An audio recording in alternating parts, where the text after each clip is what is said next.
degenerate, I love it, yes I love it. If you wait down with that, then I got two words for you, suck it. Too sweet, put your fangs up. Too sweet, pour another cup. Let's be busy 23, got me feeling way too sweet, Browns with a big stand like Stone Cold with a few beers. Play the game, I in the game, I'm champion, I'm Triple H. Undertaker, I'm your maker, bury the brother like Kane. Ooh, 1-3, hit the tombstone, hit the choke slam on face. Ooh, yeah, like a macho heel, tell like I'm muscle. If you suffer like tomatoes, I'ma keep a couple models. Ooh, and you may call me HBK. When I'm tuning up the vein, you best be getting in my way. Ooh, yeah, I'm degenerate, I love it, yes I love it. If you wait down with that, then I got two words for you, suck it.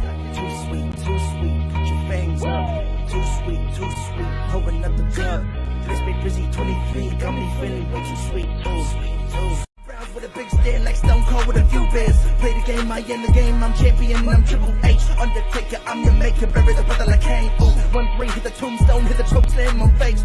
Ooh, yeah, like a macho heel, tell like I'm muscle. If you suffer like tomatoes, I'ma keep a couple models. Ooh, and you may call me HBK. When I'm tuning up the vein, you best be getting in my way. Ooh, yeah, I'm degenerate, I love it, yes I love it. If you wait down with that, then I got two words for you, suck it.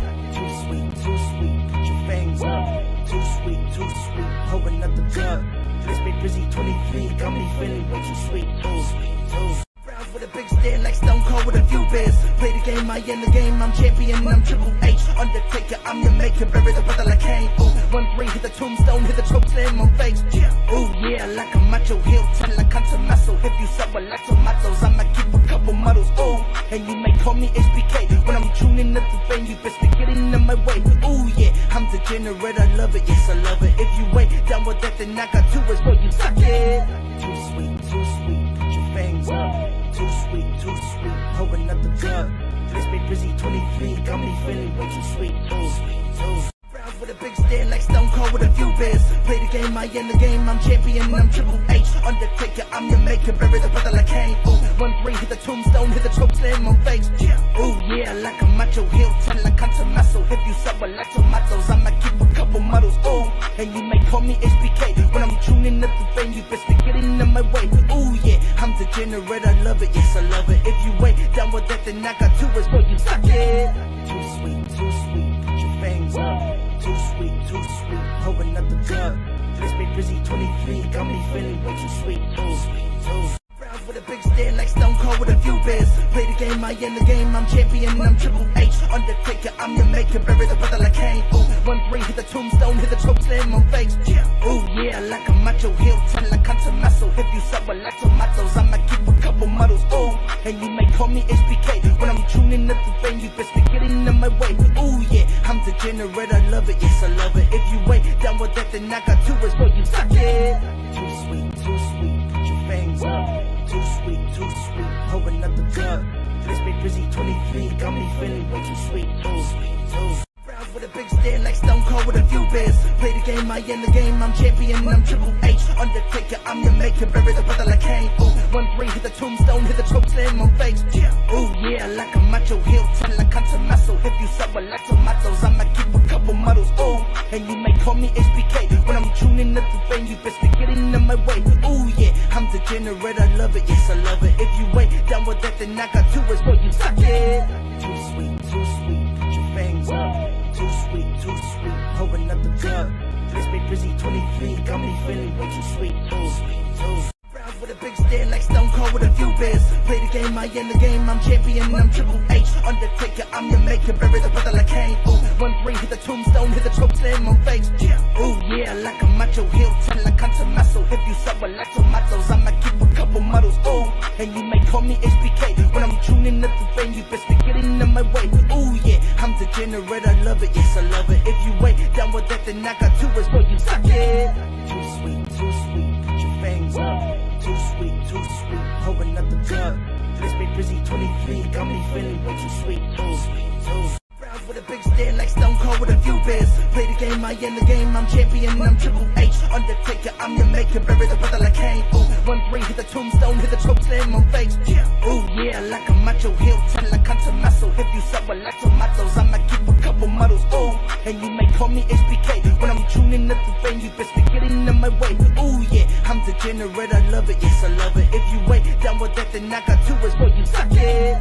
Too sweet, put your fangs up. Too sweet, pour another cup. Let's be busy, 23, got me feeling way too sweet. Rounds with a big stand like Stone Cold with a few beers. Play the game, I end the game, I'm champion, I'm Triple H. Undertaker, I'm your maker, bury the brother like Kane. Ooh, 1-3, hit the tombstone, hit the choke slam on face. Ooh, yeah, like a macho heel, tell like country muscle. If you suffer like tomatoes, I might keep a couple models. Ooh, and you may call me HBK. When I'm tuning up the venue, best be getting in my way. Ooh, yeah, I'm degenerate, I love it, yes, I love it. If you ain't down with that, then I got two words, boy, you suck it. Too sweet, put your fangs up. Too sweet, pour another cup. Let's be busy, 23, got me feeling way too sweet. Rounds with a big stand like Stone Cold with a few beers. Play the game, I end the game, I'm champion, I'm Triple H. Undertaker, I'm your maker, bury the brother like Kane. Ooh, 1-3, hit the tombstone, hit the choke slam on face. Ooh, yeah, like a macho heel, tell like country muscle. If you suffer like tomatoes, I might keep a couple models. Ooh, and you may call me HBK. When I'm tuning up the venue, best be getting in my way. Ooh, yeah, I'm degenerate, I love it, yes, I love it. If you ain't down with that, then I got two words, boy, you suck it. Too sweet, put your fangs up. Too sweet, pour another cup. Let's be busy, 23, got me feeling way too sweet.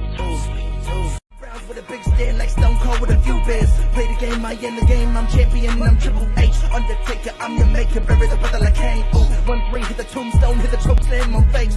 Ooh, yeah, like a macho heel, tell like country muscle. If you suffer like tomatoes, I might keep a couple models. Ooh, and you may call me HBK. When I'm tuning up the venue, best be getting in my way. Ooh, yeah, I'm degenerate, I love it, yes, I love it. If you ain't down with that, then I got two words, boy, you suck it. Too sweet, put your fangs up. Too sweet, pour another cup. Let's be busy, 23, got me feeling way too sweet. Rounds with a big stand like Stone Cold with a few beers. Play the game, I end the game, I'm champion, I'm Triple H. Undertaker, I'm your maker, bury the brother like Kane. Ooh, 1-3, hit the tombstone, hit the choke slam on face. Ooh, yeah, like a macho heel, tell like country muscle. If you suffer like tomatoes, I might keep a couple models. Ooh, and you may call me HBK. When I'm tuning up the venue, best be getting in my way. Ooh, yeah, I'm degenerate, I love it, yes, I love it. If you ain't down with that, then I got two words, boy, you suck it. Too sweet, put your fangs up. Too sweet, pour another cup. Let's be busy, 23, got me feeling way too sweet. Hello, everyone, and welcome to this special pop-up show of Wrestle Radio Australia. I am your host for this evening, Todd Eastman. Good to see you. I don't know how many people will get here live because, like I said, this is a pop-up show. Wasn't really announced what the time was. Originally, we were going to do this on Friday night, but to take you a little bit back scenes of what it's like where I live anyway. I live in sort of like a new development area, so stuff is constantly being screwed up. So I could have internet perfectly well all day for 23 hours. And then usually an hour or so, just as I'm about to want to use it, it will just cut out because of, I don't know, good old, I'll name them, good old Opticom, constantly having nothing but issues with those guys. But unfortunately, because you're in a new sort of estate, it's the only choice you have if you want internet, really, is to go through Opticom for your wired stuff. So I'm sort of stuck with it, really. So unfortunately, we were all geared up to do the show last night. And this is, by the way, the all-out media call with Tony Khan. I figured normally I just get the media calls and then I just put them up as a full thing. So everyone can just listen to the media call if they want to and have it at that. But then I thought, like, because when I listen to the media call, I always sort of like, well, why didn't they follow this up? And I thought, why not do this where I watch along with the media call and I can pull it up and I can say, well, why didn't they answer this question? Or why didn't they ask this question? And so that's what we're going to do here, and we'll see how we go. It's like I said, it's the first time we're trying to do this, and trying new things as we're entering year 10, because God knows the first 9 years hasn't worked too well for us. I'm joking. But yeah, so this is the media call for All Out, of course, is on Monday, Australian time. The cards so far and the tag WRA tag team, World Tag Team things were just announced today. This media call was yesterday, by the way, so it's not all that dated. It was done yesterday. The card for the ROH World Tag Team titles match was decided today what it will be. It is Better Than You, Bebe against the Dark Order, Silver and Reynolds. So that is that is that. The card so far, I say the card so far because there are still rumors of stuff happening with like Ricky Steamboat and Ricky Starks, and we'll find out what that is tomorrow on Collision, if you're watching Collision or if you're watching Payback. After all, whatever order you're watching it in, I guess you're going to find out then. The card so far is Kenny Omega against Konosuke Takeshita, Better Than You Bebe against the Dark Order, Orange Cassidy against John Moxley for the International Championship, FTR and the Young Bucks in an 8-man tag against Bullet Club Gold. Chris Statlander defends her TNT Championship against Ruby Soho. Powerhouse Hobbs against Miro. Luchasaurus defends his TNT Championship, or Christian Cage's TNT Championship, however you want to see it, against Darby Allin. And Samoa Joe defends his ROH World TV Championship against Shane Taylor. So all in all, we've got 1, 2, 3, 4, 5 titles being defended. 2 of them being ROH titles. So that is your card for All Out. I think everyone sort of has to agree it's an underwhelming card. Like, I look at that card right now, and I can't tell you what the main event for that show is going to be. I'm just looking at it. You could have Omega and Takeshita, but is that a main event match? I know for a fact that Better Than You Bebe and the Dark Order is not a main event match, even though it's Better Than You Bebe and they are the hottest act in AEW at the moment. That's not a main event matchup, in my opinion. The International Championship, you got Orange Cassidy and John Moxley. It's for the International Championship, of course, but that thing, and I know this is the thing, it gets defended so much, and usually in the opening match of a Dynamite or a Rampage or a Collision, that I don't know if that's what you would call a main event match. I don't see it as a main event match. Could you put the girls on, Chris Statlander and Ruby Soho, as the main event? I mean, it would be a way to try and shut up the people that have been saying that the women's division is being booked poorly in AEW, but who knows what they're going to do. I can't see them headlining a pay-per-view with an ROH championship being Samoa Joe and Shane Taylor, just because, well, Samoa Joe and Shane Taylor, that's Samoa Joe's the main event guy, but Shane Taylor at this point in time is not. So a lot of questions going into Monday's show, and I guess we'll see in the wash up of it with pay-per-view buys and stuff like that. The if this whole thing about 2 shows in the space of a week or a weekend, if that is a winning formula for AEW, or is that something that really the next year, because they've already announced it that Wembley is going to be happening next year, that they have to really think about, maybe we give up the Labor Day go for the home pay-per-view and just go with the London show. And we'll find out, I guess, as we go. So there'll be, of course, questions in this All Out thing. See, the media call, I've listened to like the first question and then I turned it off. I just listened to it to make sure that's what it was, and it was all good. So we're going to get the answer to, whether or not CM Punk's going to be there. A whole lot of things, and I guess, because like I said, I haven't really watched it. But we'll watch along and see how we go. And here we go. So trying something new here, folks. So we'll see how we go. Watch along. There we go. And so I'll be pausing it intermittently and with questions that I have and stuff like that, and little comments maybe for stuff like that. So as we go. Anyway, here it is. The media call with Tony Khan. There's a guy that introduced it. You'll get it. Hello, everyone. Thanks for joining us today for this special call with Tony Khan to discuss the upcoming AEW All Out event in Chicago this weekend. So by now, you know the drill. So that we give everyone an ample opportunity to connect with Tony, please, 1 question per person. We ask that you kindly refrain from asking 2-parted questions. Also, we ask that your questions are focused best as possible on the upcoming show or the shows this weekend in Chicago. And finally, please check now that your phone is unmuted. So let's get to it. I'm going to turn it over to Tony now for some opening thoughts, and then we're going to open the lines for your questions. Tony, it's all yours. Hey, thanks, Jim. Thank you, everybody, for joining us today. I'm very excited about AEW All Out, very excited to be back in the Chicago. Oh, and if you are listening at this at home and you're not driving to work or you're just at home, what is this? Let's play a little game. Unfortunately, I don't have any with me because I didn't think about it till just now. I was going to do this last night, but I forgot. If you want to play a little drinking game, every time Tony says the word "great," have yourself a sip, and we'll see how you are at the end of this press conference. Anyway, back to Tony. Chicago area, and soon I will be back in the city of Chicago itself, in Chicago after spending the Chicago suburbs where the original All In was held at the Now Arena. Very excited about the show, very excited about the city, and a lot of really exciting things happening in AEW. And surely coming out of last night's show, a lot of things to be looking forward to on this pay-per-view, but also had to make a lot of changes to last night's event. As I mentioned, I put a post out that used to be called tweets before the show started, and it was one of the more challenging events. It reminded me of the pandemic era in terms of having to scramble in the last 24 hours, pretty much up to the start of the show. A lot of the top stars were unavailable, either due to illness and even more so due to the hurricane. So we had top stars like Soraya and Swerve, who we had good ideas for, and they were unavailable due to illness. And then so many people coming out of Florida unavailable due to the hurricane, including Kenny Omega.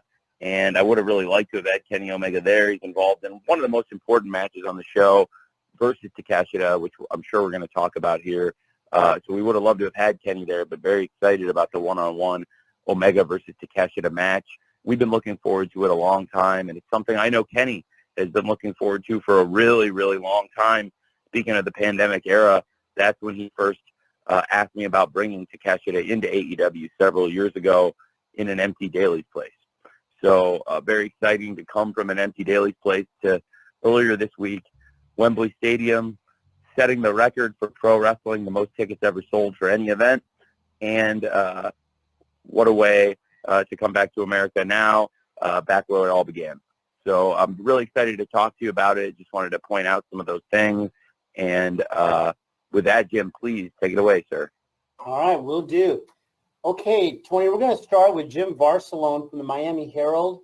And after Jim, it'll be Connor Casey from Comic Book. Jim, you're up first.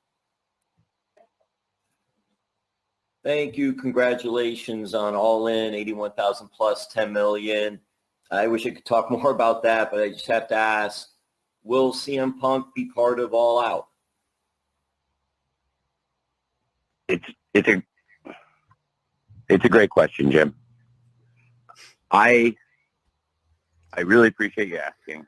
We're still continuing to investigate an incident that happened before All In. I can't comment any further about it at this time. I appreciate you asking, and if I could say more at this moment, I would. I'm still looking into some things, and I promise I've always done my best to be honest with the fans, and in this situation, I'm doing my best to be honest about what's happening, and have been looking into this, and please bear with us, and I appreciate you and the fans, and we'll get back to you as soon as we possibly can, I promise. Now, here's the thing, right? I'm just already pausing it. What do they have to investigate? Tony was there. Tony saw it. What does he have to investigate? What does he have to look into further? He should be able to say, look, they're suspended or they're not suspended. We're trying to work something out.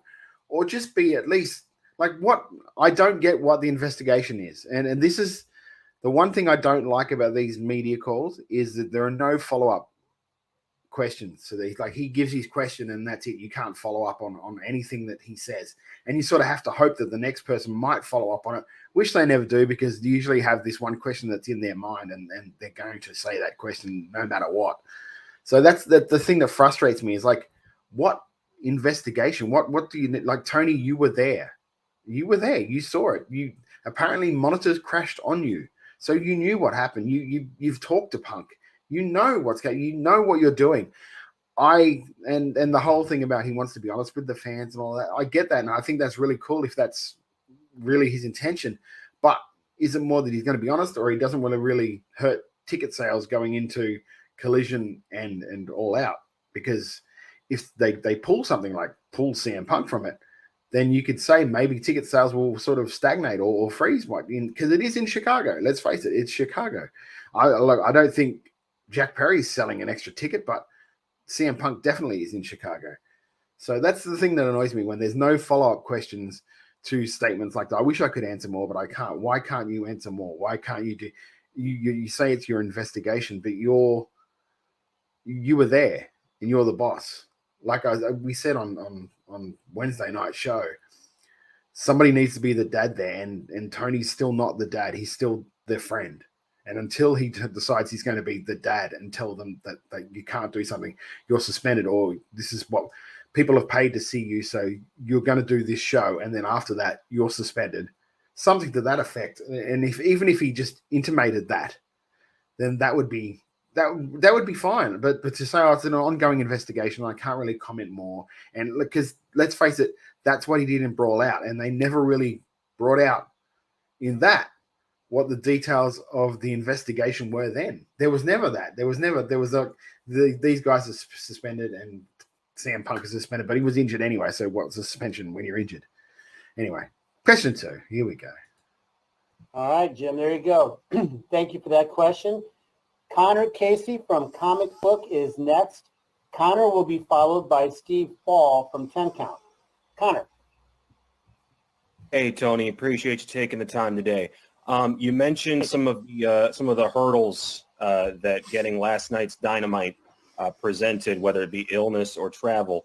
Has this week given you any pause to maybe reconsider running pay-per-views on back-to-back weekends in the future? Well, it's a great thought, and absolutely, I knew there would be some obstacles, but I think going between these two big events, one of the reasons I feel really strongly about it is the live event aspect.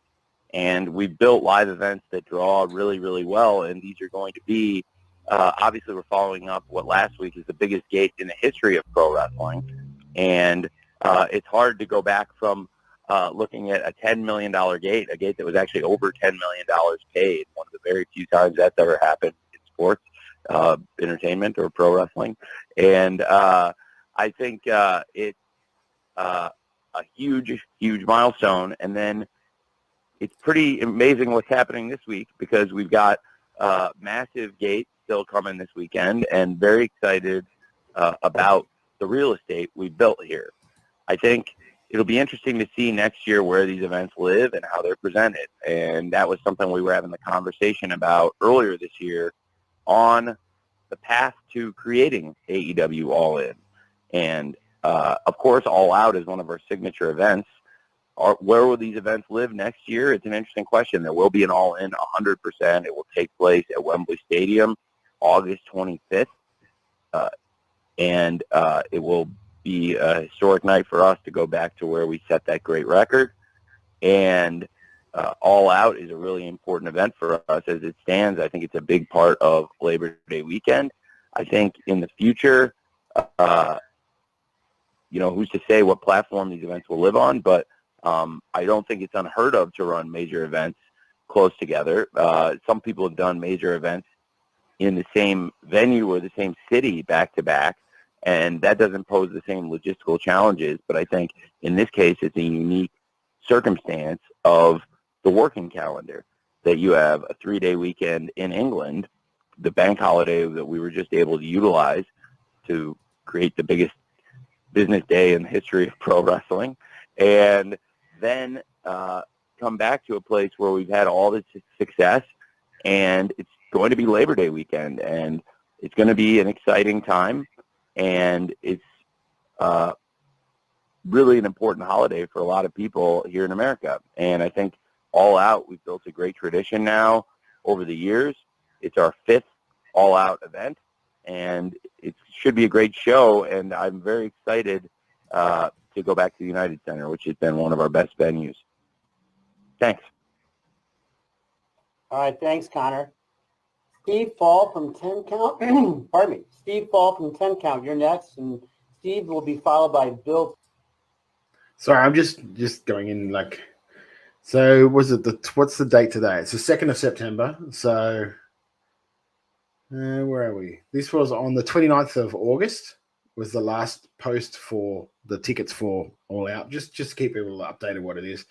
There are still 1,400 tickets available. They've sold 9,131 tickets. There were only up 140 tickets from the last week before. There's been 9,039 tickets distributed for that. So I don't know where the ticket distribution. I'll just check on latest. I'm just having a look at X while I can't believe I'm still saying that. Having a look at X while they're still doing this, but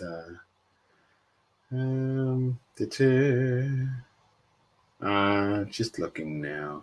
Sorry, we'll go with the next question while I'm having a look. Sorry about that. I forgot I can do that. Pritchard from WrestleZone. Steve? Hey, Tony. I love these calls. I love the press conferences after the pay-per-views. But recently at All In, you had a media junket on the Friday before the event where media could have one-on-one interviews, 7 to 10 minutes with talent. And coming up, you have StarCast connected to All Out. Then you have Wrestle Dream, Full Gear, so on and so forth. You know your calendar. But could we see more media junkets before these events where media can show up and do one-on-one interviews with professional wrestlers? Because that would be amazing for all of us, I'm assuming, on the call. I'm open to that. Well, we've never done this on the call before. See, like we're doing new things. We're testing the formats, testing the fabrics of these very calls. Jim, I've never punted a question back to you to the best of my recollection during one of these, but I think that's a great idea. I mean, Yeah. do more things like that. I think it's a great thought. It's a great idea. We'll take that under advisement, Steve. That's a great idea. It absolutely is. Well, you ready for another You broke question? our format here. Appreciate it. It's a great question, and it's up to us to answer that one. So we'll get back to you on that one, Steve. Bill Pritchard from WrestleZone, you are next, and Bill will be followed by Samantha Shipman from the Daily DDT. Bill? Good afternoon, Tony. How are you? I'm very well, Bill. Thanks for asking. How are you, sir? Good. All Out has a heavy Ring of Honor roster presence this year. Any news on Ring of Honor's next standalone pay-per-view or how they'll be integrated into AEW TV going forward? Well, it's an interesting thing. The roster of champions is so strong right now. I think we have it through AEW and Ring of Honor between the two promotions, the strongest group of champions in the world, in my opinion. And now Ring of Honor, the champions includes MJF and one of the legends of Ring of Honor, Adam Cole. So you have the AEW World Champion MJF, one of the biggest stars in wrestling, and his partner, also one of the biggest stars in wrestling. And it's very cool because this is the only major championship in ROH that Adam Cole never held during his original run there. And in addition to MJF and Adam Cole, what a roster of champions when you have Claudio Castagnoli, Samoa Joe, Katsuyori Shibata, and this great crew. We have a great women's world champion, Athena. I've been looking to get Athena involved, and I'll just be super honest about this. I really like what we're doing with Athena and Billy Starks. I have a lot of fun booking the women's wrestling on Ring of Honor. I like working with them. They had a great match recently on the show. They'll be on ROH again tonight, ROH on Honor Club tonight. And I was with Billy Starks at the arena last night and waiting for her to get cleared because she had an injury. I don't think it's anything that's going to be long-term or super serious, and hopefully she'll be back soon. But I was hoping to get Athena and Billy involved. Now, if Billy does get cleared, I'm still optimistic I can get them a match on the 0 Hour and put together a great 0 Hour. But Billy and Athena have something really going great on Ring of Honor, and Athena is a great world champion. And I've really, really enjoyed this great run now, dating back about a year almost to Final Battle. And you asked me about the ROH pay-per-views, and Athena's been a great champion, and I think dating back to Final Battle, and fittingly enough, that will be a great Ring of Honor event. We're planning to have a Final Battle in December. It was a great event for us, very successful last year, so I'm looking forward to that. But, Athena has been a very active, competitive world champion, having a lot of fun with that run, and was planning to get Athena involved. And I'm still thinking either way that'll happen, but I'm optimistic she'll be able to have a match involving Billy Starks, and they've been doing some really cool stuff. I was talking to Mox yesterday at the arena, and he's putting together a cool tournament. You know, I enjoy talking to him about pro wrestling a lot, and a lot of the women we've worked with in AEW are going to go, and I love for them to get this experience. It's one of the great things about independent wrestling and why we love working with independent wrestling promotions, especially when the person who's putting some thought behind it is one of the best minds in wrestling in Mox. And he's got a tournament that Billy's involved in there, and it's October 8th. Renee, I believe, is the ambassador for the event, and it's a great event. And when I see names like, you know, not only Billy Starks, but Marina Shafir, Bert Vixen, Trish Adora, Allison Kay, Janai Kai, and others, I like all of them. They've all worked here in the past, and, you know, I think that's a great chance for them to get some reps. And in the case of Billy in particular, you know, I was saying to Mock, God, at 18 years old, she's doing some great stuff. I just want to make sure she takes care of herself, because she wrestles really hard and beats herself up a lot, especially for an 18-year-old. You know, I think she's got a lot of potential. She's got things with it. That's a match I'd love to have. I think Athena's a great champion. I think Claudio's an amazing world champion. And so having a pair of great singles world champions like Athena and somebody like a Claudio Castagnoli who can step into the ring and I believe has a case to beat any wrestler in the world, and a great world television champion, Samoa Joe, now is approaching the longest reign in the history of ROH. And when you look at the matches he's won, I mean, over the last year plus, he's had a lot of great wins with that title. And now with MJF and Adam Cole as the tag champs, that's two of the biggest stars in pro wrestling. We have great six-man champions. They're the longest reigning six-man champs ever, Brian Cage and the Gates of Agony. And the Gates of Agony were barely, you know, to see how far Toa and Khan have come in over a year since the Gates of Agony became a team, and since they won the six-man championship, they've come so far, and I think it's really cool. I mean, the Gates of Agony were a team we put together. They had never teamed before, and, you know, I remember the first ROH show, we were still talking about the name, what the name was going to be and what the finishing move was going to be. I mean, that was how new they were to each other, and they've come so far, the Gates of Agony and Brian Cage. I think that's what our ROH is all about, and also different styles. And we've got some great pure wrestling, a great pure wrestling champion who I could write an entire book about how much I love Shibata and how great I think he is, and what a great pure champion he is for ROH. And we have that great pure wrestling, and then you have a hard-hitting style like Brian Cage and the Gates of Agony, you know, throwing around big, meaty guys, having some great matches with teams like Iron Savages, and also taking on high flyers like some of the best luchadors, or had a great match here with Darius Action and Lee Johnson. So a lot of great champions in ROH. That's why I like to feature the best in the world, and obviously I'm very close to that roster as well. So we're going to utilize some of those stars, but now the ROH list of champions, you know, you don't want to gloss over. That includes MJF and Adam Cole, and I don't know a fan in wrestling right now that isn't excited about what MJF and Adam Cole are doing if they've really been following it, because it's really exciting, and it's certainly the most needle moving story we've had as far as putting it out in the biggest ticket sales, the biggest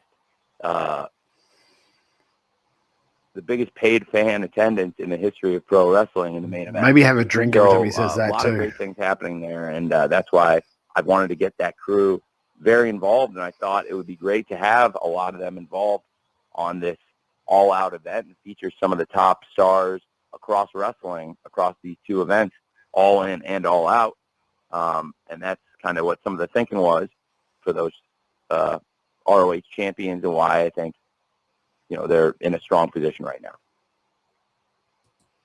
I don't know why he just doesn't say, look, we had a lot of matches on All In. We had to utilize the ROH talent because matches were being used up. It's as simple as that. If you were going to do something where you have, because there is he's right, there is a shitload of the ROH talent on this all-out pay-per-view, but that's because they needed to be, because there wasn't really they didn't have, and this is the thing that sort of annoyed me, is that they've had a long time to plan these two shows back to back.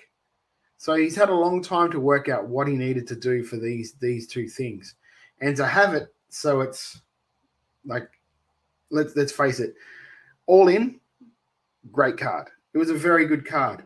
All Out is an absolute clusterfuck. All Out is something that almost you could see as a TV taping when you look at it. That's almost an episode of Dynamite, or like when you look at it. There was another match that I did not add in when I did the rundown of the card, and that is Eddie Kingston and Shibata against Claudio Castagnoli and Wheeler Yuta, because Wheeler has to be there to take the pin.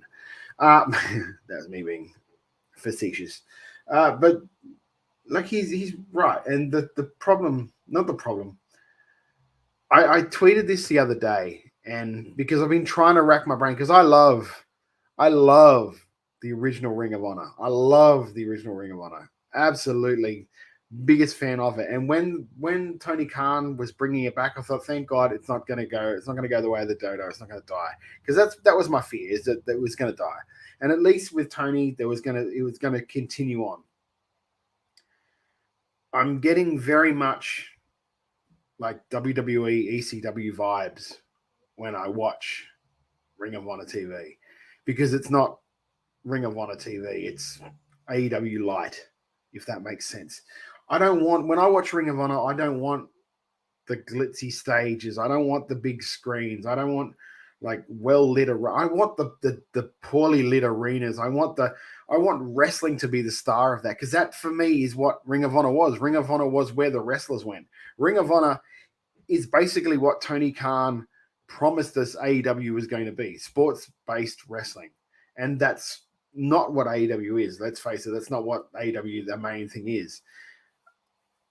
He basically took, back in the day, a lot of the Ring of Honor guys and put them on this big stage with the AEW.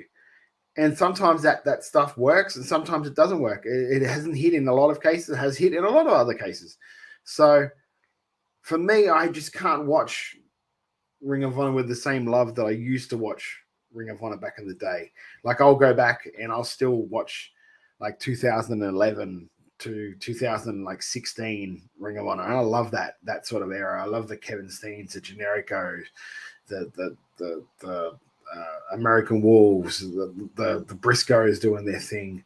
That whole era for me was really, really good for Ring of Honor. And I love the Ted Reeve Arena where it's darkened, and all the other places where it was like when he was a rookie Adam Page and rookie like Silas Young and Dalton Castle, when Dalton Castle really hit his straps towards the end of the run there, when Christopher Daniels won the title back. That's the ROH I love. And I'm not as in love with this ROH because I can't get into it. I cannot get into it. I can't. It's like they go, okay, we're going to cancel Dark and Dark Elevation, and that's what Ring of Honor is going to be now. And although you tied it up with the champions that they've got, and they've got some amazing champions with Claudio, with Shibata, the tag team champ, I suppose MJF and Adam Cole, yeah. But when you had Aussie Open as the tag team champions for briefly as it was, that's a established tag team champion. The champions they've got now, as hot as they are as a gimmick, that's a WWE tag team. That's two singles guys getting together and beating a very well established tag team for those titles. And that's the age-old criticism everybody's had about the WWE product when they do that. I haven't noticed it all so much because a lot of times AEW get a pass for a lot of these things. Sorry, we've got someone in the chat finally. Gumboy agreed. It definitely doesn't have its own identity like it used to, but I still enjoy watching it because I feel like there's a lot of eyes on it now. Is there though? Because I mean, aside from when they pop up on Dynamite and on Rampage and Collision, are you subscribed to ROH TV? Do you watch the weekly episodes? I was a huge fan of TNA Impact. It goes on. I was a huge fan of TNA Impact for years, but when after they came back, it feels like they're wrestling in front of 50 people, and I can't get into that anymore. See, I kind of like, I'm the same way with Impact. I think Impact was a different beast though, because Impact always started out as being, they started out when they debuted, they came out, we're going to challenge the WWE. That was always what TNA Impact was. ROH was always, they are indie wrestling.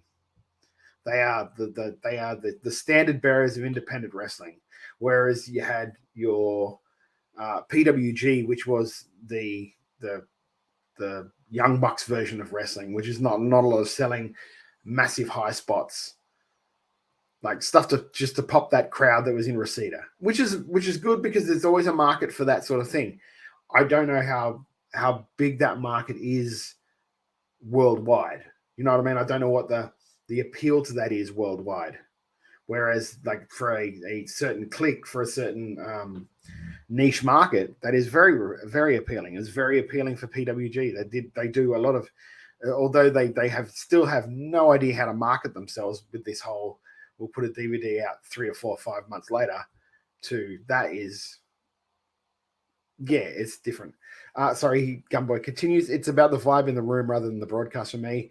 I actually don't have enough time to watch any wrestling week to week. I mostly read the results and reviews and go back to watch stuff if people say it was great. And then I watch all the pay-per-views on WWE and AEW and occasionally Ring of Honor. See, the Ring of Honor pay-per-views are good because that's what the Ring of Honor pay-per-views sort of always were. Like the house shows and their TV shows were in little arenas, the darkened arenas. It was very grimy and gritty, and it's what I love. It's independent wrestling. I love that shit. The pay-per-views were on a bigger stage, but that's kind of what I liked about it because they built up to it. Okay, this is our big show. All our shows are going to be in these little arenas, but our big show, bang, it's in this nice arena. Whereas everything at the moment, for me, feels like it's a WCW Worldwide Universal taping, and I can't get into it. I can't get into it emotionally, if that makes sense. Anyway, we'll carry on. Thank you, Bill. Thank you. Samantha Shipman from the Daily DDT is next. Samantha will be followed by Daniel Yanofsky in Sporting News. Samantha. Wait. Come on, Hi, Samantha. Tony. How are you? Hey, I'm well, Samantha. How are you? Good, thanks.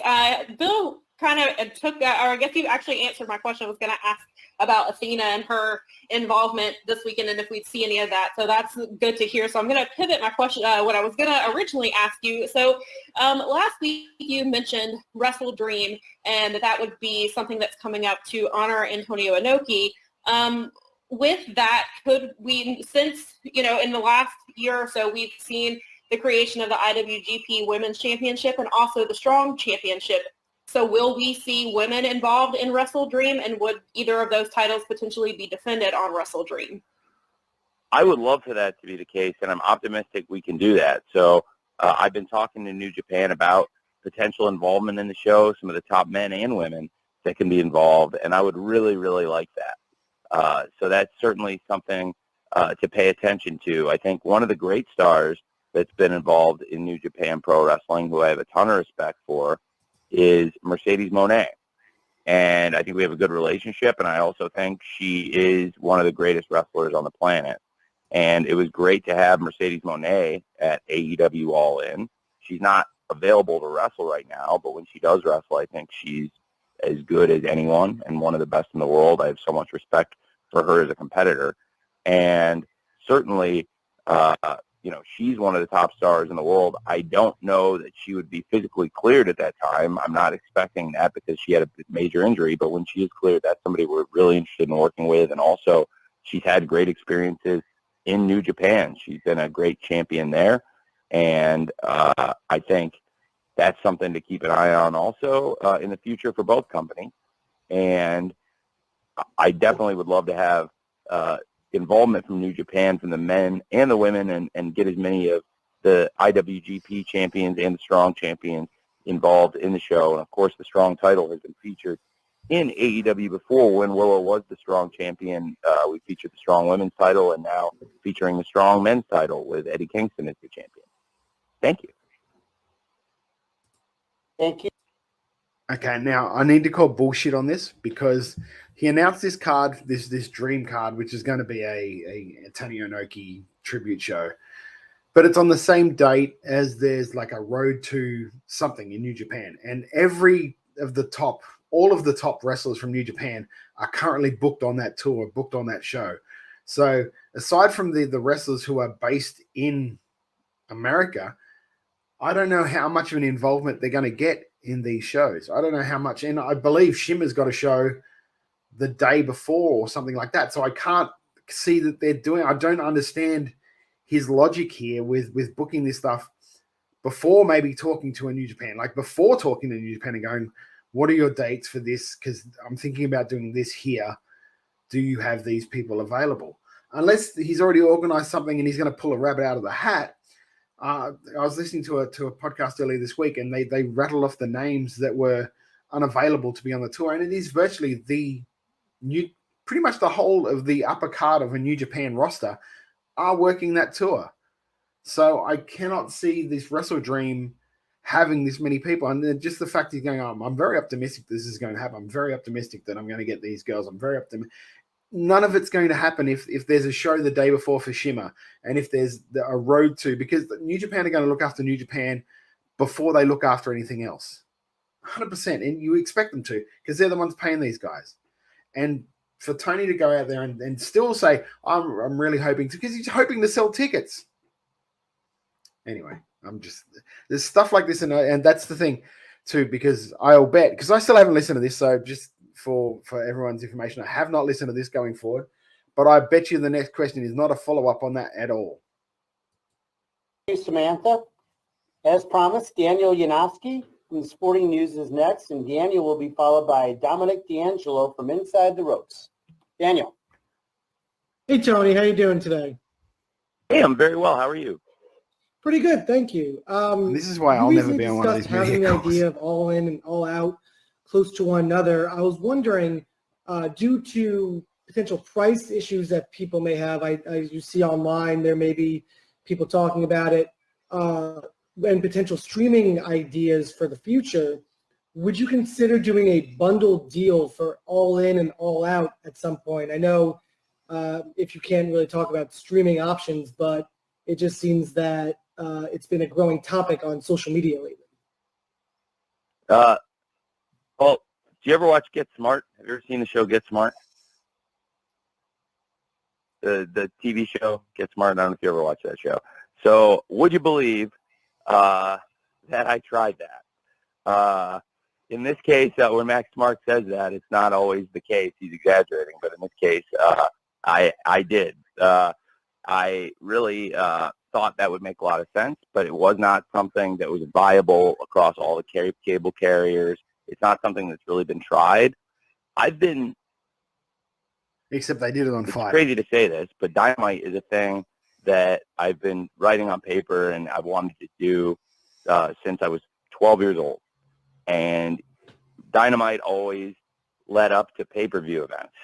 And before there was bundling of events, long before there were streaming platforms, in the 90s when I was like a 12, 13-year-old kid, that pay-per-view bundle was one of my dreams. And it's kind of amazing because that was in the 90s, and it's 2023 now, and it's been like 28 years since I wanted to do that and have a pay-per-view bundle across weekends. It's still really pretty much impossible to do. To get the cable carriers and all the satellite providers and the streaming platforms and get a uniform solution, it was really hard to come up with something. Fight TV. And it's a great thought, and it's something I literally have wanted to do for 28 years since I was a small boy.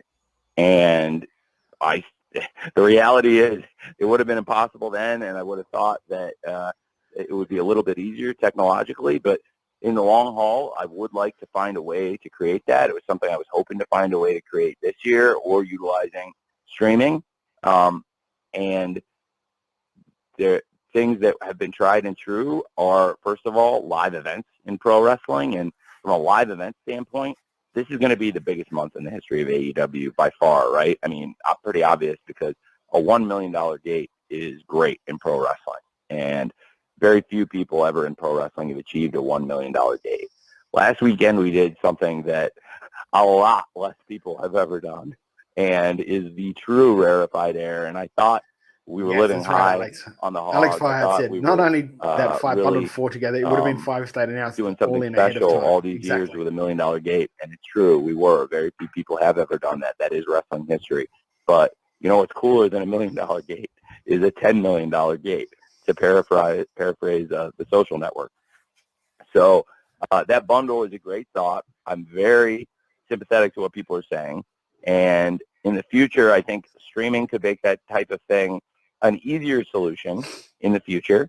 But certainly for linear cable, satellite, pay-per-view carriers, that is actually something I approached Chris Harrington a long time ago about. And, you know, we thought it was a good idea, but unfortunately executing it across cable, satellite, streaming providers, and all of our different partners has been really challenging. And I'm optimistic that as technology continues to improve and we look at different platforms, that I think there could be a way to do that, because I feel really powerfully about the real estate we have here. I think we know we've done something special at Wembley. I think everybody knows we've done something special at Wembley. You know, it's like Frank and Old School. I think the whole town knows we've done something pretty special at Wembley. And I think and now Chicago, this is a huge weekend for us all out. And I know there's a way to execute it that's perfect for everybody. And I think the technology in the future is going to make that a great solution for us. But definitely these two things that are tried and true, live events and pay-per-view, I know that both are going to be great live events, and I know we'll have a great pay-per-view audience. And certainly All In, speaking of pay-per-view, this will also be the biggest pay-per-view month in the history of AEW by far across these 4 weeks, because All In was the most successful AEW pay-per-view in well over a year, one of the biggest ever, and will probably end up, if not in the top two, would definitely be in the top three. And when it's all said and done, it could end up being our number 2 pay-per-view of all time. So this will surely end up being our best month ever on pay-per-view. And in addition to best month of live events, I know those are kind of sometimes old-fashioned things in wrestling, live event ticket sales and pay-per-view, but there's still very much real revenue streams to the business. And this is going to be a great weekend, I promise. We're going to have a great time with StarCast, and I'm very excited about. So I'm just going to pull up right now. So you're telling me when he was 14, 15, and he was writing wrestling cards in his little notebook, he was thinking about bundling pay-per-view together so people wouldn't have to pay as much to see them. Right. Like, and like it will be the biggest month, because it doesn't matter how much this pay-per-view tanks, the other one will hold it up. And of course it's going to be the biggest month for pay-per-view in their history. They've had fucking 2 of them in the month. Of course it's going to be biggest. And you would like to think that with as much promotion, as much everything they put into this thing for the 81,000 that rocked up to the show, you would like to think that that pay-per-view number is going to be huge. I don't know how big it's going to be in Australia, because if you're in Australia and you're listening to this, it was free on KO. So if you had KO, you didn't have to pay for that pay-per-view. I know a lot of people that watched it on KO, they're not buying this weekend's. They're not buying it on Fight. And like somebody just assumed it was going to be on KO again. And I had to say, that was a one-off, bro. It's not on. Like, you have to go and pay the $30 to watch it on. Yeah, see, Gumboy said, oh man, I didn't know that. It's not on KO. I checked the guide before, because when he brought it up to me, I was like, hang on, I don't think that's. I was shocked that All In was going to be on KO. So I'm very interested to see how much money Fight lost on KO having the free rights to All In, and then how much money that this one will make from KO, because I honestly can see this being one of their lowest selling pay-per-views of all time. And I know that Tony's putting a lot of flowery words into all of this sort of way, but I can see that coming, and he's going to cover it up by saying, you paid for All In. Oh my Lord. Sorry about that. Honestly, it wasn't really advertised it was going to be for free. We found out were watching when we were recording our show last week or the week before, and somebody on the chat said it's on free for KO, because I would have ended up probably paying for it. So it was a good enough show. But Gumboy, like, I'll pose you the question: are you going to pay for All Out? Seeing this card and seeing what it is, and not really knowing what the main event's going to be, because do we know what the main event's going to be? Is it going to be Ricky Steamboat against Ricky Starks in a strap match? Or is it going to be one of these other matches that we've named before? I mean, and are any of these matches strong enough to headline a pay-per-view is my question.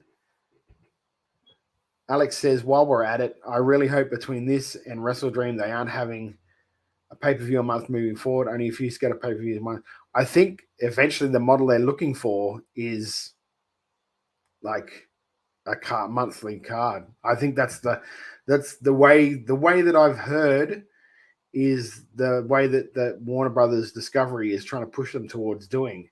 And if they're going to do that, it's going to make it really, really hard, because because of the way he books Dynamites and Collisions and all of that, it's going to be really hard to build up pay-per-views in a month to be bigger deals than what they have on the TVs. Alex says, I got lucky having already bought the fight bundle, but I guarantee I would have skipped All Out if I had to pay for both the way it is going. Gumboy says, no, I probably won't. The card is filled with matches that should just be on Dynamite, and I will probably get it via cough, cough, other means, cough, cough. That's a terrible cough. You should get that looked at, my friend. We'll go back to Tony Khan and the media call. And again, remember, if you're in there and you've got a drink in your hand, every time he says the word great, have a drink. Every time he lists that All In was the biggest selling pay-per-view of all time, blah, blah, blah, 10 in front of that, have another drink. So we're going to get people drunk here today. The pay-per-view show All Out on Sunday. Thanks. Thank you, Daniel. Dominic D'Angelo from Inside the Ropes is next, and Dominic will be followed by Bill Bodkin from the Pop Break. Dominic. Hey, Tony, how are you? I've seen Get Smart, so I know the reference. Very good. Okay. So my question for you, I've been, as we're on the call here, I'm writing an article about John Moxley and his comments about Terry Funk and his passing. And he mentions about like how everybody can learn a lot from Terry Funk. I kind of wanted to get your perspective on Terry's legacy, but on top of that too, what do you think you and the AEW roster could learn from the legacy of Terry Funk? That's a great question. I'm a huge fan of Terry Funk. I first saw Terry Funk when I was 8 years old on Great American Bash 1989 Glory Days.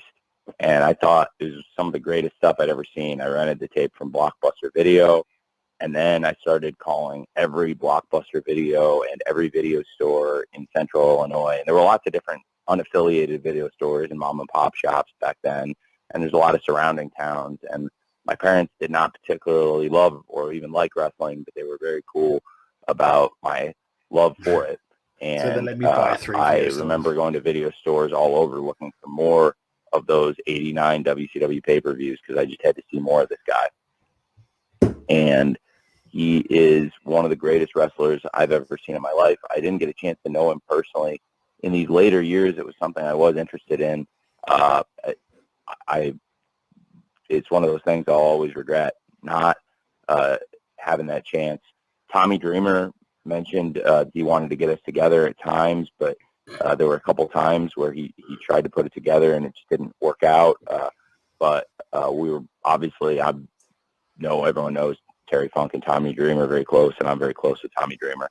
So I have a lot of friends that are close with Terry Funk also, but it's like, it's kind of like, I can only imagine the tributes that'll come out. It'll be a very sad day here in Chicago and all over the world if and when anything ever happens to Michael Jordan. And I think the praise will be so glowing, but it's hard to articulate a new thought, something that hasn't been said, an original idea about what makes Terry Funk so special, because it's all been mined. So he's so great. And it's hard to articulate the greatness of somebody who's so much better than everybody else. But he's right, John, when John says that we could all learn a lot from Terry Funk. I think we can all see John has learned things from Terry Funk. And certainly there are great wrestlers today that will keep his legacy alive. There's so many people that respect Terry Funk. He'll be one of those great names that lives forever in this business. And certainly I was very, very sad to hear that when he passed away, and thinking of his family. And to me, yeah, he's personally one of my heroes. And, you know, my dad and I watching ECW then later after that. And again, my dad didn't love wrestling, but he was very cool to take me to ECW when that was the thing that was the most important to me. And if I achieved my academic goals, that was what my big reward would be. And that's why I achieved my academic goals, frankly, is because I wanted to go to ECW. And Terry Funk's a huge part of that legacy too, but really across all of pro wrestling, I think Terry Funk leaves a major, major footprint and the biggest of shoes to fill. Thank you very much. Thank you, Dominic. Bill Bodkin from the Pop Break is next. Ella J from A Wrestling Gal will follow Bill. Bill, you're up. Hey, Tony. At the media scrum for All In, you like took this moment and you stated how monumental All In was for AEW and for you, and it wasn't just because of the gate, wasn't just because of the attendance, but because of just like the struggles that you and AEW have had over the past years, from injuries to conflict and whatever. We all know what they are. But now that you've had the success of All In, how does that refocus you as not only as a creative, but someone who's looking to put new ideas out there or go after new talent? How are you? What's your mind space now that you've had the most successful wrestling show of all time? That's a great question. I'm very excited to build to a great event. We'll have a great event this weekend, and I will come back to that if it's okay. After I answer your question, I'd like to talk a little bit more about this weekend, but I think we can't talk about this weekend or anything in wrestling right now without talking about what happened at All In. We're going to come back to it, and it's going to be, I promise, that I will spend so much time thinking about how to make next year's All In a worthy successor. I am absolutely committed to that. And the event was so powerful, and we set records. We sold more tickets than any event ever. We have hit highs in our pay-per-view business that I think we've really only hit once before. I believe this will end up being our second biggest pay-per-view of all time as it stands. And we've captured fans all over the world, their interest. Tonight is going to be really exciting because coming up soon tonight in the UK, they're going to be replaying All In all over the channels, and it's on linear TV across ITV4, ITVX. So if you paid for pretty it, much everybody in the country with a television set or anybody with media capabilities, anybody can access ITV for free. And you know, it's I always call it's a rabbit ears channel. Anybody can get it.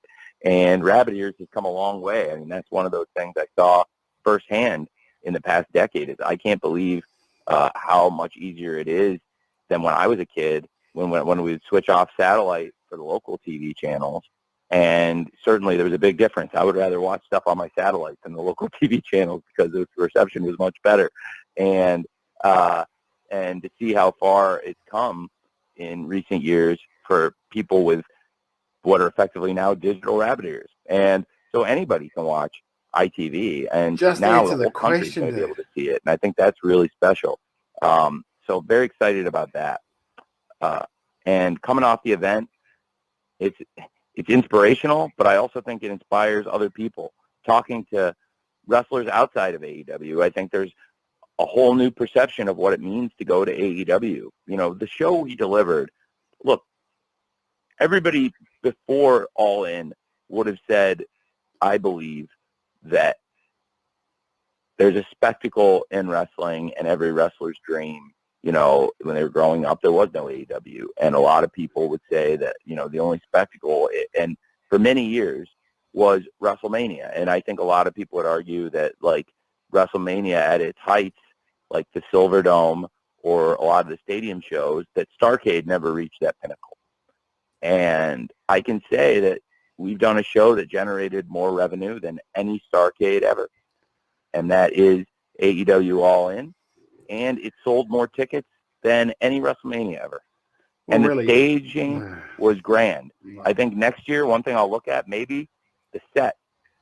But if we build a bigger set, it might mean selling a few less of the premium seats because the set takes up some space, you know. So that helped us put a lot of the best inventory on sale. But the spectacle, the overall spectacle of All In was as big a spectacle and as well produced of a wrestling television show and pay-per-view event specifically as any major event in wrestling. We are on the biggest stage ourselves now, and there's not only one wrestling event that is on the biggest stage, and we've done things that nobody can take away. The most tickets sold, the quality of the event, the wrestling, and the spirit of the fans, which was the most positive spirit I've ever seen leaving any wrestling event ever. And the problem with that is everyone left that event talking about something that happened backstage before the start of the event. That's the biggest problem with what he's saying. It's true. It was a great show. I don't know if it's the world's best show that's ever happened and all that sort of stuff. But the problem is everyone is talking about what happened backstage before the show got off the air. The problem is there are that many leaks in AEW at the moment that I think Punk still had Jack Perry in a headlock when fucking Sean Ross Sapp was reporting it. That's the problem. Get your house in order first backstage, then put on your great show. Like, puts on great shows, but Jesus Christ, why do we always come out of these things talking about stuff that happens backstage? And we have great events, and after the shows, the fans are around. They're around the hotels. They're around the airports. We see them, and generally we put on great shows, and people have a great time. And most of the events we've done in AEW's history have been very well received. 6 grades. I stand here before you today, and I will say this again on this call just to reiterate this. I truly believe, and I've watched every big wrestling event this year across the major companies, and I think whether I saw them live or saw them later on replay, and I believe that among the best events all year in wrestling are Revolution, Supercard of Honor, the Forbidden Door, Death Before Dishonor, and AEW All In. And I would take those 5 shows, again, those 3 AEW events I mentioned, Revolution and Forbidden Door and All In, and of course, Supercard of Honor and Death Before Dishonor. I would take those 5 events against pretty much anything all year. So we have really great events, and people get very excited. But the spirit leading All In was something completely different. So not only did we sell the most tickets ever, but we touched a lot of people. We made new fans all over the world. We brought in fans from all over the world. It was really special. And we get to do it again, and I can look at things we can do differently and approach it differently to make next year a unique experience. But it's definitely our clip. You know, when you watch, like, every show open, the beginning of primetime wrestling, when I was a kid, you saw the Silverdome clips, the Silverdome B-roll. You saw those clips, that B-roll, all the time. We're going to show it all the time. It's a big deal. I mean, for years, you would see that Silverdome clip. Well, I hope we'll be able to show this year's and next year's and make them feel really special and show how big AEW can be, because that's what All In symbolizes, if that makes sense. And I will try to come back to some of those other points, but I would like to touch on specific stuff about this weekend's pay-per-view show. 2 of the matches in particular that I'm really excited about. One of them that I will start with one of them that was confirmed, and that is Omega versus Takeshita. I think it's a great match, and it's really important to us. I mentioned this earlier on the call. It's a match that Kenny has really wanted for a very long time, for many years. He's talked to me about Takeshita and what he saw in Takeshita.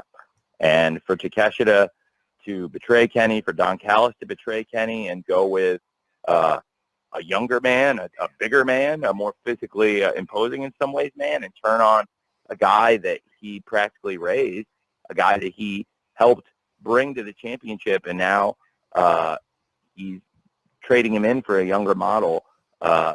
Certainly, Kenny Omega is a popular star around the world, and he's also very respected as one of the best wrestlers, and Don Callis has really disrespected one of the top stars. I was really hoping to have Kenny here, but I understand that the hurricane made it impossible last night. So last night we didn't get to hear from him or his thoughts about Takeshita and where he stands with this. But, I think we'll get another chance ahead of the event, hopefully. And I do think that match will be amazing. And it is something we've really been looking forward to. I had talked to Kenny at one point to pull back the curtain about doing that match at All In. And there were some fans that asked about should Kenny do the singles match or the trios match. But I also thought the 6-man match made a lot of sense. There was a Golden Elite trios match on the original All In, and to have Ibushi teaming up instead of the Young Bucks this time with Hangman and Kenny, but to have a Golden Elite match against, in this case, top rivals, the Bullet Club Gold and Takeshita, I thought it made a lot of sense. And I thought that was a great match. And Kenny also really was excited to do the match in Chicago one-on-one with Takeshita. So I've been very excited about both matches. And I think it's the best of both worlds to be able to have Kenny, Hangman, and Ibushi together, and then teaming up with both of Kenny's great tag partners in Ibushi and the Golden Lovers, and of course Kenny and Hangman, one of the great AEW the idea of his answer. So I really like that, and love their opponents too. I think Takeshita, amazing, and Jay White and Juice Robinson are phenomenal, and excited about having all 3 of them competing this Sunday on All Out. But Kenny versus Takeshita is a huge match, and I think it's going to really deliver. Hopefully we'll get another chance to hear from Kenny since he was not able to travel last night to help build this up on Dynamite, but certainly very excited about the match. Another match I'm really excited about, and I've been excited about for a long time, and it's one of those matches in AEW that we've never had. It's one of those matches in AEW that Orange Cassidy, something I personally had looked forward to for a really long time, and I believe they're 2 of the greatest stars ever in AEW, and I was very excited for the match already, and I thought the end of Dynamite really helped push it over the edge, and that's Jon Moxley versus Orange Cassidy. And there's a lot of discourse among fans, and certainly it's All In was the best received event we've ever done. It was the most successful event we've ever done. And even in the lead up to that, the most successful, well-received thing we ever did, I had a lot of people, a lot of fans saying you should have put Jon Moxley versus Orange Cassidy on All In. And you can't please everybody. But so I decided to please it's nobody. Such a unique opportunity for the company. To me personally, to do Stadium Stampede in Wembley Stadium was the most surreal experience of my life. To have Andreas Pereira and Tim Ream standing there, and if you follow international football and you know who those people are, they're really a big deal. And then especially if you follow Fulham, they're a really big deal to me personally too. And to have Andreas Pereira and Tim Ream there watching the guys running through the hallway, guys going up to the royal box bleeding, and and they were down by me in the chair seeing all this unfold. Marco Silva was up in the box with his family. This is all surreal that this is happening in a place where I've had so many special memories with my family. Guys bleeding in the royal box where I had the biggest celebration in the history of my family together when we got promoted versus Aston Villa. And I'm seeing the same bar where my mom went to get a glass of champagne and the guys are smashing their heads on. It's pretty special and cool. My mom couldn't believe it when I told her they were going to let us fight in the royal box. And I thought the Stadium Stampede was perfect, but a lot of people thought Orange versus Mox belonged on the show last week. I really love London. I love Wembley Stadium, and I'm sure you can hear that in my voice and by what I'm saying. I also really love Chicago. I mentioned this to the fans last night. I had never been out of the state of Illinois for more than 3 weeks consecutively. until I was about 30 years old. I've really always been anchored here in Illinois until my dad bought the Jaguars, and I started working on the football stats. I've been working on that from Illinois in my apartment and for a long time, but it was not something a lot of people were practicing back then, football analytics. And we have become, I believe, the best in football at it, at football analytics and data integration and player tracking and utilizing all that information. This is probably And the worst he's been I on one still of these, just love quietly. working If on you it, but haven't now listened we to have a ones great before, staff of people that are in the office. I used to be in there 80 hours a week, and I don't have to be in Jacksonville in that office 80 hours a week anymore because I can get involved online and still do a lot of the things I did, come in, help out with the undrafted free agents, help out week to week during the football season. But, now I'm working on the road and living with AEW and at Fulham. And but it's crazy to say, until my dad bought the Jags in 2012, I had never been out of the state of Illinois for more than 2.5 weeks consecutively. And anytime I'm back in Chicago, it's really special to me. And All Out is one of the most special events in AEW. So it's got to be one of those there were voice some to of the text matches things. in All In that I saw how they could naturally lead into All Out, and I think they were matches people wanted to see on All In, and that's Omega versus Takeshita, and certainly Orange Cassidy versus Jon Moxley. I also have to do a TV show that is the flagship show. We've got great TV now with Dynamite, Rampage, and Collision. And for Dynamite last night, I felt like we need to do a great go-home Dynamite. We're going to have a great stuff on Rampage tomorrow, and certainly have a huge go-home Collision live at the United Center on Saturday. But I felt really strong that Orange Cassidy and Jon Moxley is a special match, something I've been saving for years. Going back to January of 2020, I had a very limited interaction with these two in a Mox versus Trent match in Daly's Place. Again, 3.5 years ago, over 3.5 years ago. Thinking back that far, that's how long I've really wanted to do Jon Moxley versus Orange Cassidy. The international title didn't exist yet then, but the international title is a very real thing now. And every week on TV, practically, you see Orange Cassidy on at least one of the shows out there as the champion fighting. The promo he gave at the end of the show was real and from the bottom of his heart, and I've seen so many people praising it, but it's the truth. That's who he is. That's what he's done. He is the hardworking champion, and he's a great wrestler. He's very respected in the locker room, and Orange Cassidy versus Moxley is one of those great matches we wanted to deliver. But I also thought that Penta El Zero Miedo deserved a huge platform and this great main event match. He had every reason to want the match with Moxley. He's also had a long rivalry with Orange Cassidy. We've seen them team in recent weeks in the Stadium Stampede and going into the Stampede to get their teamwork, their cohesion. Can I fast forward this? Is this okay? Collision, I don't want to get into. I don't want people angry at me, but Triangle and the Best Friend. I mean, God. And certainly two of the more popular members of the whole thing, that rivalry. Hosting a wrestling show in Wembley. Question from Jerry Rush from Irish Wrestling and Entertainment. Ella? Hi, Tony. Can you hear me? Yeah, hi. Hi. So you were talking about Chicago. Obviously, AEW is no stranger to Chicago, but like you did also say you got to achieve your longtime dream of hosting a wrestling show in Wembley Stadium when you ran AEW All In. Looking forward, I'm curious to know, do you have any other aspirations of bringing AEW to a specific city or venue in the future? What a great question. Thank you, Ella. I've been able to hit a lot of the special ones, truly. For me personally, we've done a lot of the venues that have touched me the most. One that people don't think about much, the 10th episode of AEW Dynamite was in the State Farm Center in Champaign, Illinois, formerly known as the Assembly Hall.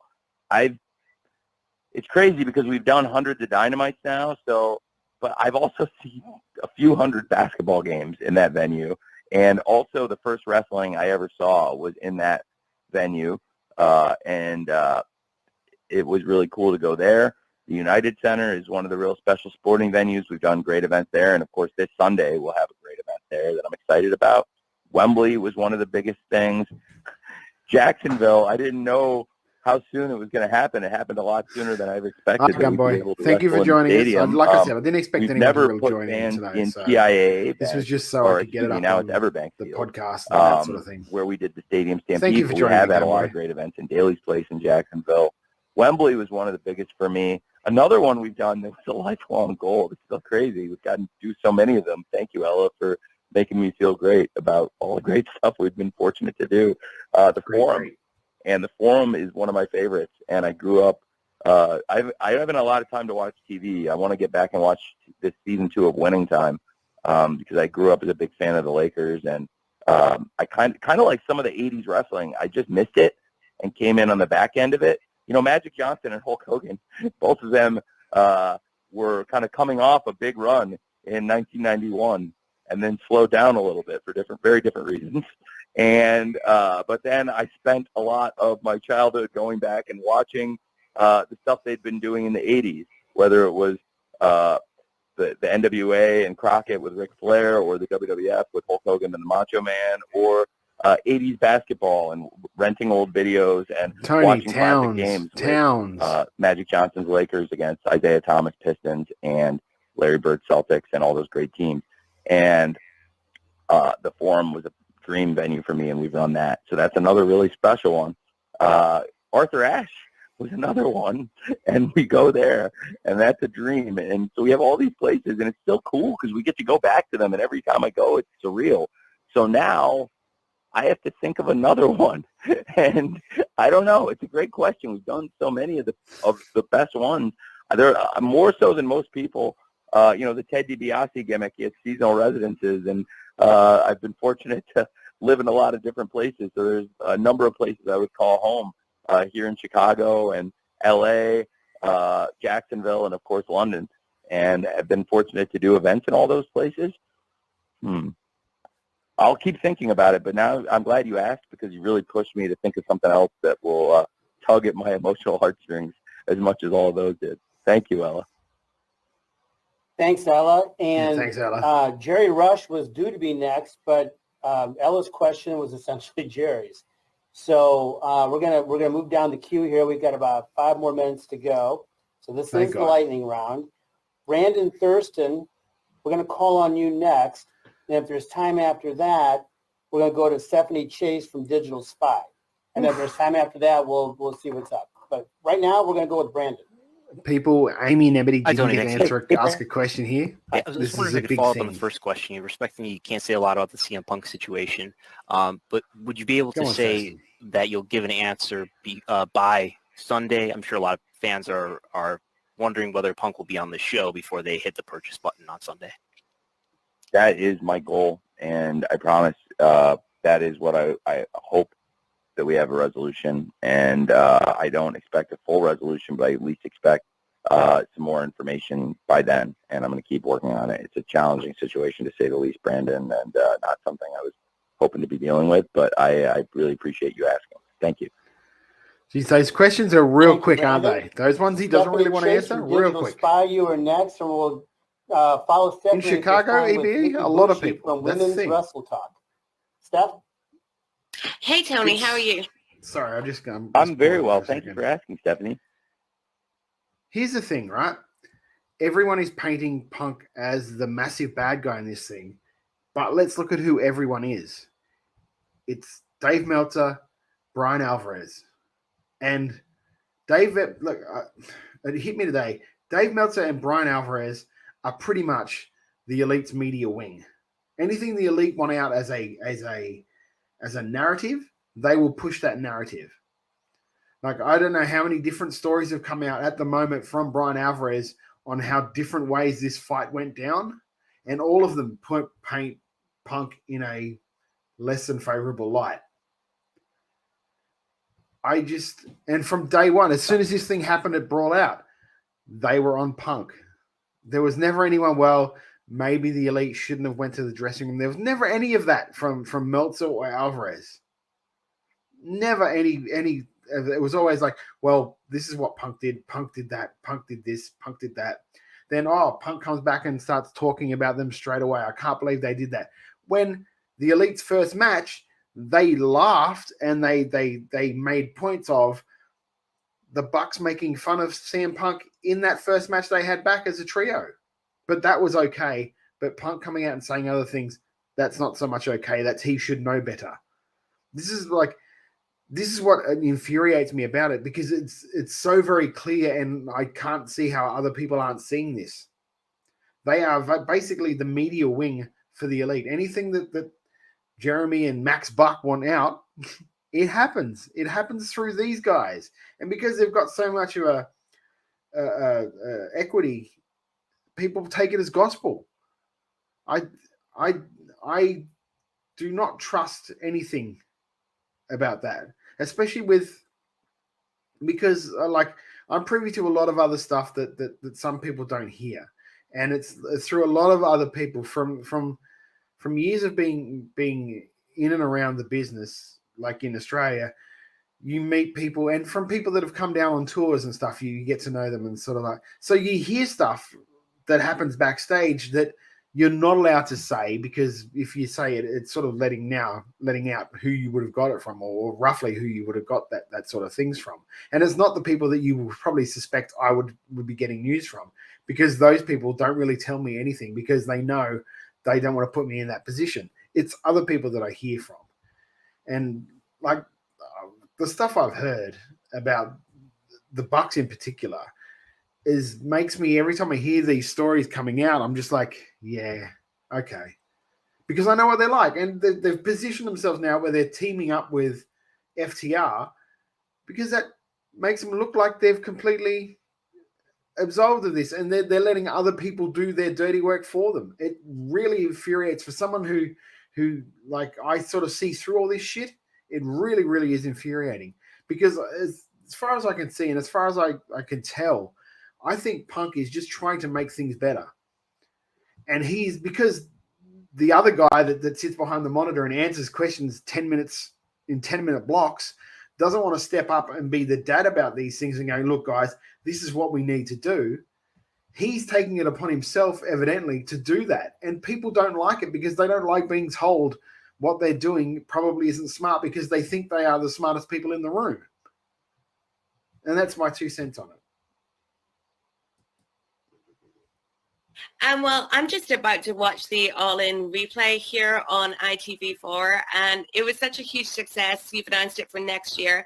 I was wondering, on top of that, have you looked into doing a UK tour or bringing Dynamite and Collision to the UK next time with All In? It's a great thought. I specifically did not want to this past time, because I felt that AEW All In should be the very first AEW show in London, and it was obviously a lot of firsts at once, but I thought it really had to be our very first show to keep that first time energy.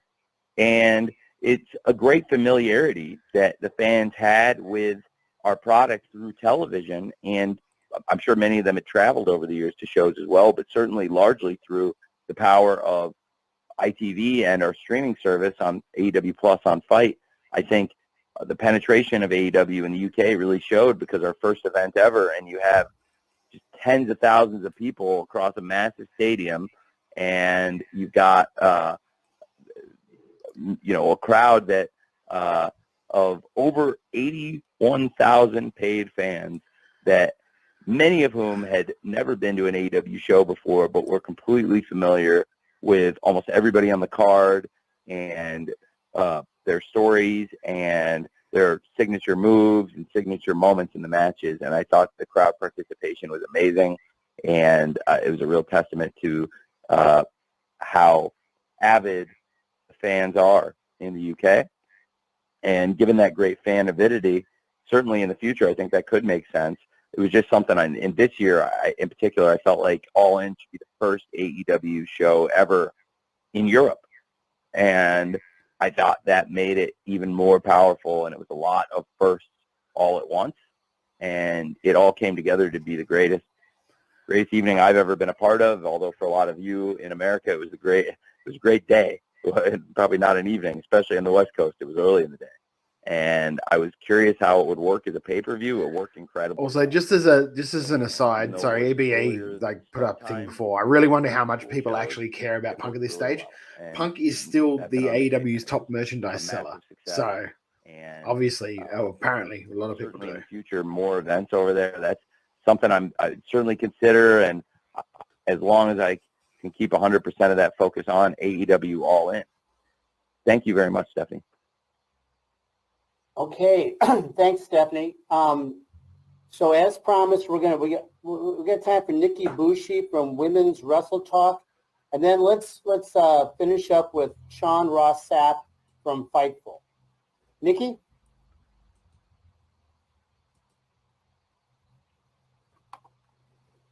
Oh, Nikki. Hi, yes. Can you hear me? Yes. Yeah, hi. I can hear you, love. Jeez. Hi, Todd. How are you? Very well. How are you, Nick? Hi. I'm really good. So I wanted to ask, because I've been at the Collision shows for the past 2 weeks, and I've noticed that the continuation of the feud between Mercedes Martinez and Chris Statlander has kind of been pushed to the side. Can you talk about briefly the decision to go with Ruby Soho, and can you also give us an update on Mercedes Martinez moving forward? Well, Mercedes Martinez has been doing great. I think Chris Statlander has beaten Mercedes Martinez in a match, and they had a great match. And obviously Mercedes was displeased with the result, and I thought Willow had a great response to it, and they ended up having a great. We can only have one women's match on the show. Mercedes and Diamante won, and it wasn't the cleanest win, but it showed Mercedes Martinez and Diamante will do what it takes to pick up a big win. I have a ton of respect for Mercedes Martinez. She's been great in ROH, and that's why I called her in to come work on AEW Collision, and she'd be great on any show in AEW or ROH.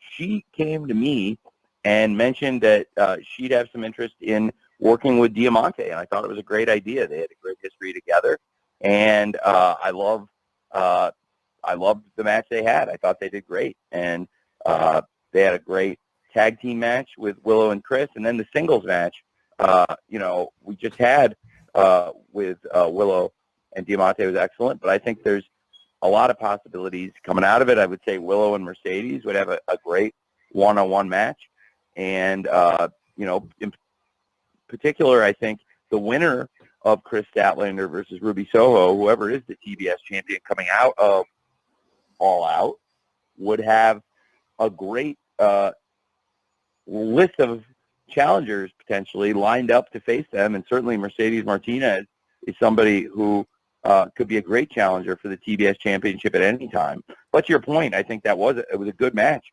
Mercedes versus Chris, and certainly Mercedes could be in line for a rematch at some point too.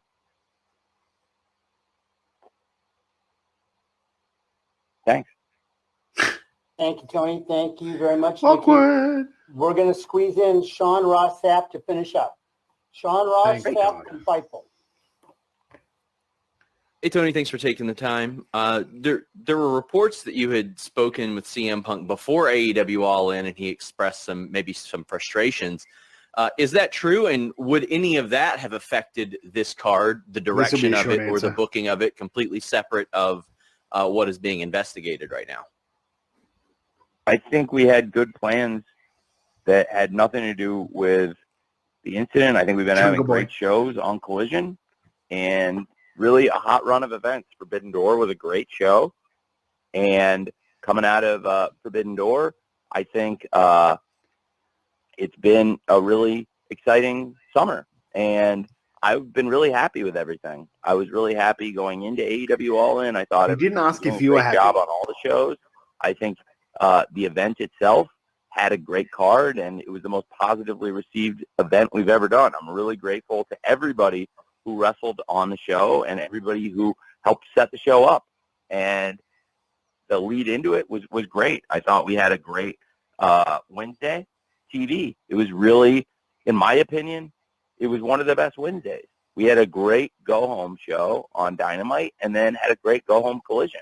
The Dynamite show, a lot of people said, was the best go-home show we've ever done. And I really enjoyed it. I thought it was awesome. It was a great balance of matches and promos, and that can be a really hard thing to do sometimes. I've always said, I do these calls with you a lot, and often it's the day after that go-home show, and it's a challenging thing. And this was one of the best received ones we've ever done last Wednesday. And then the collision was excellent, and I felt like all the TV was really strong going in, and we had a Wednesday taping where we He didn't taped ask that. He asked about Dynamite and Punk. Collision, and I thought it was great, and I was very happy. And the shows were excellent. I think it had nothing to do with the people that have been wrestling each other, any of this stuff. And I can't comment on any of the incidents or anything, but I was really proud of everybody who wrestled on All In. And the shows, I thought it had been really strong. I really liked the go-home stuff we shot on Wednesday at Collision. So, and on Dynamite, obviously, the Wednesday, we taped them both together, actually, in Atlanta. That's exactly right. Alex says he didn't want to answer a question about Punk. Maybe just say you don't want to answer all I can really say about is about the wrestling, and then I think stuff has been going well. But as far as what you're asking about any of the other stuff, I can't really speak to that part. But I do think everybody was doing a great job. You can't speak if Punk asked you or had concerns. You can't answer that at all. Tony, we are done. Do you have any thoughts to conclude with? Yeah, thanks, Jim. I'm really very appreciative every time we do one of these calls. I know it's some of the familiar people asking the questions. Hopefully, we've been able to answer you. I'm not the person picking the questions. It's a little different than the scrum where we see all your faces and kind of point you out in the crowd. But I really do try to stick around and answer as many as I can. And, I'm not trying to avoid any questions from any of you. I really appreciate you.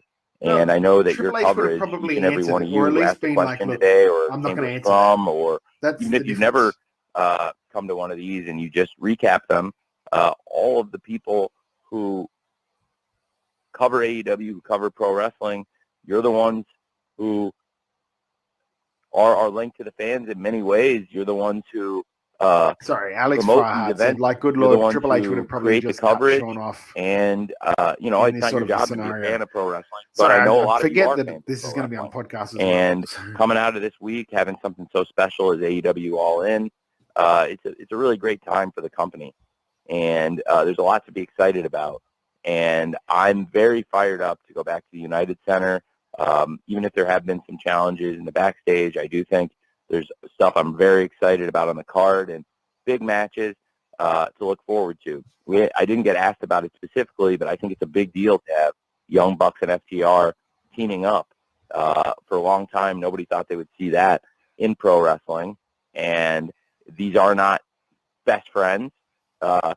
It's been a hard road with Young Bucks and FTR. Alex Farhat says, like, if you just say you don't want to answer, maybe let them quickly ask a different question if they have a backup. That's exactly right. Relationship. Just be honest. I think FTR and Young Bucks, like saying that he wants to be as honest as possible by not being honest at all. That is infuriating. To have them teaming, and that's why, like, gold on this show. I'm just going to stop this because very excited about a lot of them. Let's face it, it's not going to do anything. That was the last question anyway, by the look of it. That's why, like, I will never be on one of these media calls because they wouldn't like any of the questions I'd like to answer.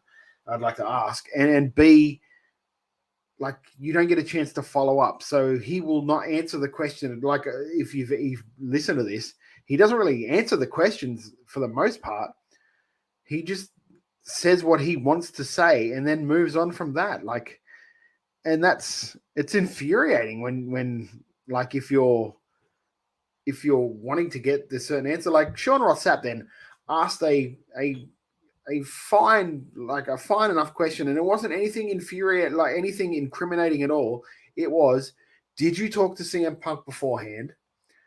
Because apparently there's rumors out there that you talked about him beforehand, and he hasn't been happy going in. And he did not answer that question at all. He answered how he's been happy. He didn't answer anything about CM Punk. And that's for someone who like likes to interview people and likes to ask questions. That's where the follow-up is. That's fine that you liked it all, Tony. That wasn't my question. My question was, did you talk to CM Punk before the event? Is he not very happy with the direction it's been going in at the moment, because that's the question he asked. And it's fair enough that you asked that question. If you didn't want to answer it, say, I'd rather not answer that question. That's between CM Punk and myself. That's fair enough. And that's an answer that you just have to accept. But by not answering the question at all, but talking for 5 minutes to the point where some people maybe forgot what the question was, that is infuriating for someone who gets to ask questions, or who asks questions for these things. And I know for someone like Sean Ross Sapp that this is his living, so he can't really go and follow up on it and burn a bridge, because Tony won't invite them back to these things if he did something like that.